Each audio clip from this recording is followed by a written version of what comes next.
and you're welcome to Global Business Insights, where you get more depth on latest headlines and data relevant to doing business.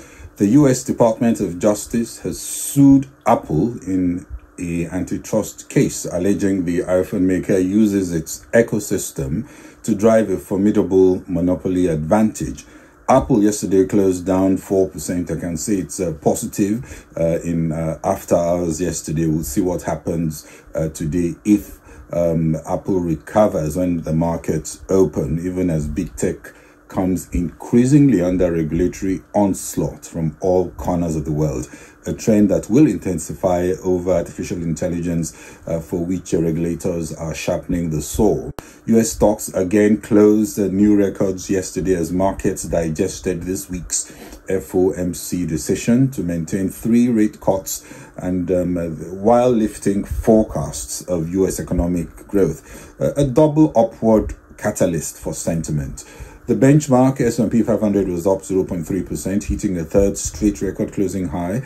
The Nasdaq Composite added 0.2% for its second consecutive record, helped by more gains from the chip makers. The Dow was also up 0.68%. The major European stocks also closed at a fresh all-time high after both the US Federal Reserve and the Bank of England voted to keep interest rates on hold. The Bank of England, as expected, held interest rates at a 16-year high of 5.25%, says data is also moving in the right direction for summer rate cuts. Governor Bailey also signaled that markets are right to expect more than one rate cut this year.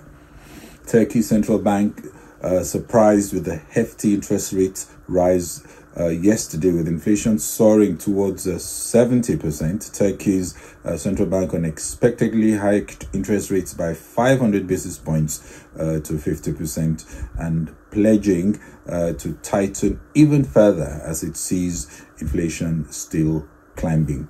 And Argentinian Javier Milei has taken the chainsaw to cut cost of governance and reform state-owned companies. Can he succeed?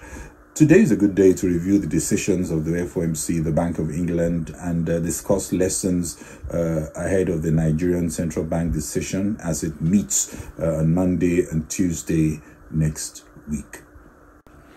At its meeting, the Bank of England yesterday, the Monetary Policy Committee voted by a majority of 8-1 to maintain the benchmark rate at 5.25%. Only one member, Dr. Swati Dengra, Associate Professor of Economics at the London School of Economics, preferred to reduce bank rate by 0.25 percentage points to 5%.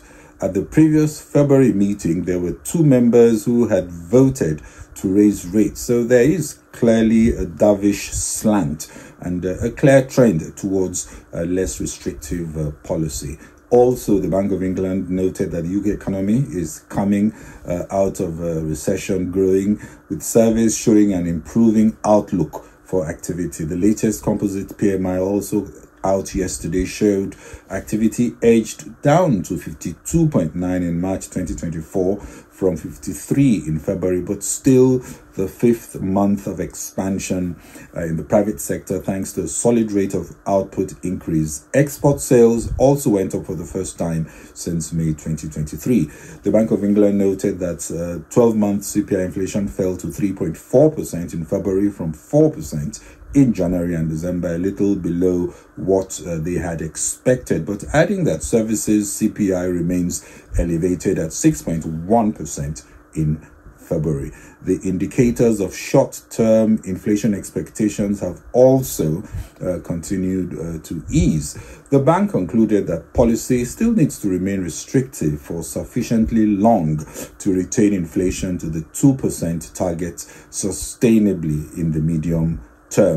In short, with less recession jitters, the Apex Bank is more confident to keep rates higher for a slightly longer period to be better positioned to deal a knockout blow on inflation.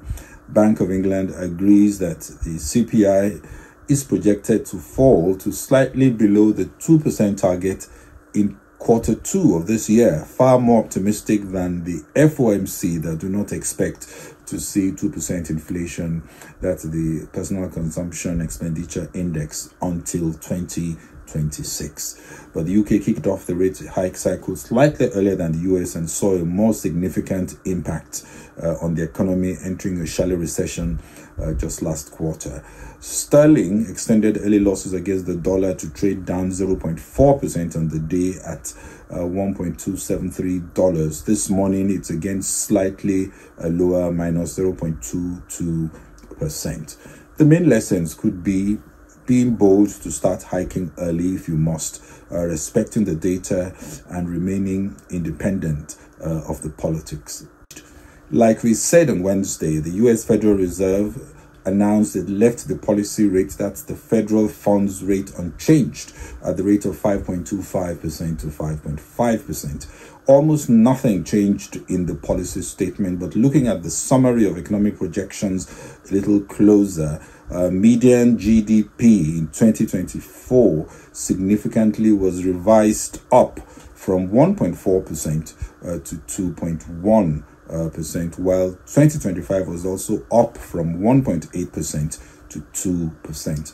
Unemployment rate at 4.1% was revised down to 4% in 2024, retained at 4.1% in 2025. The core personal consumption expenditure index, that's the Fed's preferred deflator, that's the need to bring down to 2%, is now up, according to what they see in 2024, from 2.4% to 2.6%, and retained at 2.2% and 2% in 2025 and 2026, respectively. First, note that the summary of economic projections and the dot plot are not plans or projections. They are the views from the statistical survey of FOMC members, and can and usually will change.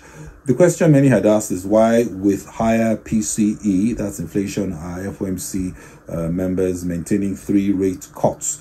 If you look at the dot plot last December, the dot plots you can see showed 2 members said no change, 1 member said 1 cut, 5 members 2 cuts, 6 members 3 cuts, 4 members 4 cuts, and 1 member 6 cuts. So out of 19, 11 saw 3 or more cuts. In this week's dot plot, the diagram is exactly the same, no change at all. That is, 11 saw 3 or more cuts, with the modal data point still being 3 rate cuts. But what is also evident is that if just 1 member moves up from the 3 rate cut group, it shifts to 2 rate cuts as the mode. That is, if we now begin to see a more hawkish slant. So the 3 rate cut scenario, even as at yesterday, remains still very fragile. The conclusion from the dot plots should be that 2 or 3 rate cuts can be expected. You just can't rule 2 rate cuts out based on the diagram. Lessons from FOMC perhaps would be use of projections on future rate movements as well as on key parameters are helpful for markets to understand the monetary environment and the thinking of FOMC members. Another lesson is a bias to see growth, especially when inflation has shown signs of dropping. Again, we could say this is a dovish Fed with only 3 members seeing less than 1 rate cut. On Monday, Nigeria Monetary Policy Committee meets, but first, some background. On Wednesday, the Deputy Governor of the Economic Policy Directorate of the Central Bank, Mohammed Sani Abdullahi, also a member of the MPC, said headline inflation will go up to 32.63% in March, 33.56% in April, before coming down to 33.04% in May. This was at the CTC Macro Conference in London. Sani Abdullahi was one of the hawks on the MPC. He voted for 400 basis points hike with 6 other members at the last meeting. 3 MPC members voted for 300 basis points and just 1 voted 100 basis points. The central bank governor wanted 425 basis points, while another voted for a 450 basis point hike. So of the 12, 8 wanted 400 basis points or more, which looks hawkish. The Central Bank of Nigeria also announced that all valid foreign exchange backlogs owed various sectors of the economy had now been settled. The central bank is targeting inflation dropping to 21.4% by the end of the year, with the focus on building confidence and strategic partnerships with investors, a near-term target of tightening credit through higher rates and a higher cash reserve ratio, and reducing borrowing for consumption and increasing savings, also seeking to bring down bank liquidity and aggregate demand to reduce money supply, also bringing inflation down. Most importantly, aiming to achieve a positive real interest rate. The central bank have also unified exchange rate windows, liberalized the FX markets, and reformed the bureau de change segment. Banks were also instructed to limit the net open position of their foreign currency assets and liabilities to 20% of shareholders' funds. The bank also lifting the daily cap on remunerable standing deposit facility, with ongoing plans to recapitalize banks to support the $1 trillion GDP economy. What will they do on Tuesday with real interest rates? That's 31.7 minus 22.75 at minus 8.95, and with the bank expecting inflation to still go up to 33.56, that would be minus 10.81% in terms of where real interest rate lies. I would think a 400 to 450 basis points can be ruled out. But also noting the latest PMI showed a huge hit as February PMI started sinking. Poor electricity supply will hurt March PMIs even more. So my best guess is maybe another 400 basis points, or maybe slightly lower than that, as they watch for the impact on inflation and what happens with the economy. The business press called Argentina's President Javier Milei a madman that could do no good, as he vowed to dollarize the Argentinian economy, challenge the status quo, sell off government companies, and close down the central bank. He hasn't done all of these things, but what he has done is to bring out the chainsaw and the blender and slash all that can be slashed, tossing the rest into his vicious fiscal blender. He took over a super bloated government, feeding on vast deficits financed by printing money and foreign debts of over $260 billion. Economic watchers, however, were in shock when they saw January and February that the government achieved monthly surpluses, the first in over a decade.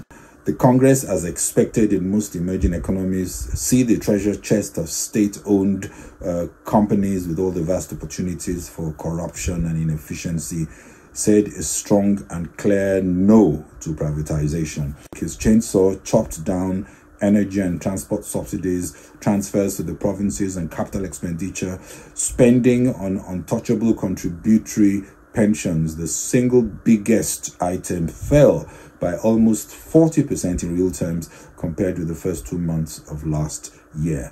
He challenged orthodoxy by reducing interest rates, arguing that cutting rates would reduce interest payments on its own bonds, shrinking the amount of money circulating. Oddly, according to The Economist, the IMF is pleased and markets are believing. The biggest problem is that his coalition has no governors and just 15% of seats in the lower house. Almost everything he has proposed to legislators has been picked apart. His labor reforms were dubbed anti-union, and much is tied up in court.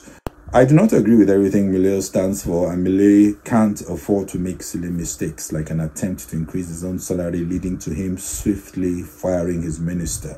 The congressional knives are all out for him, but now over 50% approval does not look bad for a mad man. If he succeeds, perhaps other leaders will borrow his chainsaw methods. Well, that's it from me on Global Business Insights. This is Bode Oshosami. Please share and kindly follow on Facebook and LinkedIn. Subscribe on YouTube and X. Thank you very much for watching and following. Bye-bye.